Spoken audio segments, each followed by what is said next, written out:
Hello friends, welcome to Creative Medicine. In this lecture, we will learn about. Hello friends, let us now learn some important points about deviated nasal septum. So deviated nasal septum, in this the nasal septum is not straight. It is either deviated to one side or both the sides. So the deviation can be both the bony deviation, that is bony septal deviation, and cartilaginous septal deviation, or either one. So we have four types of DNS. First we have anterior dislocation. In anterior dislocation, only the anterior end of the septum will project towards one of the nasal cavity. In either of the nasal cavity, the anterior end will only project. That is anterior dislocation. Then we have C-shaped deformity. In C-shaped deformity, both the bony and cartilaginous septum will deviate towards the same side.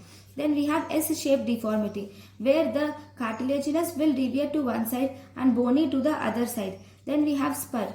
In the spur, what is spur? In this, if this is the bony and cartilaginous junction, at the bony and cartilaginous junction, you will see development of a cartilage-like thing is seen at the spur.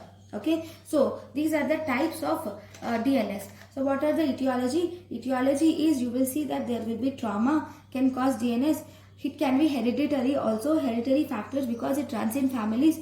Among the all, Caucasians are more prone to DNS, and there is developmental errors also. So what happens in deviated nasal septum? So in this, one part of the nose has this part has good air supply, actually excess air supply. This has very little air supply, right? So whenever there is then because of the DNS, because of the deviated nasal septum, there will be nasal obstruction. So this nasal obstruction can be unilateral or it can be bilateral. In here it is actually bilateral, right? Because of this curvature. Now if there is nasal obstruction, then the air current will not reach the olfactory region, and as a result the patient will develop anosmia, and then there will be increased infections. There will be secondary infections occurs causing acute otitis media, and then there will be increased crusting which can result in epistaxis. Mouth breathing can be done by the patient because of nasal obstruction. And if you see this here in this nasal cavity, in this one, if you see, there is excess air. So because of excess air, this will evaporate the mucus layer which is present in the nose, and as a result it will result in inadequate humidification, and this might predispose to atrophic rhinitis.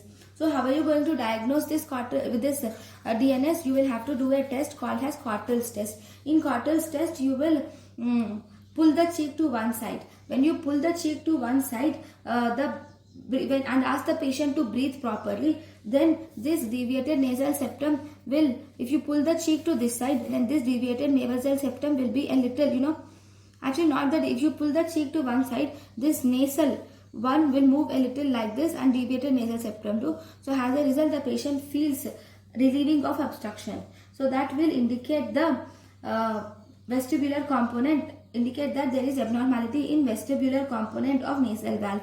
Then the treatment. What do you do in treatment? Treatment is, if the patient is asymptomatic, you do not need to do any treatment. But if the patient is symptomatic, then you can do either septoplasty can be done, or you can do either submucosal dissection can be done. In septoplasty, we give an incision called as Freer's incision, and we will only reduce the cartilage on one side of the nasal septum. If it is submucosal dissection, we will have to remove the entire nasal septum on both the sides are removed, and we give an incision called as Killian and Freer incision. Thank you. Thank you, and thank you for watching.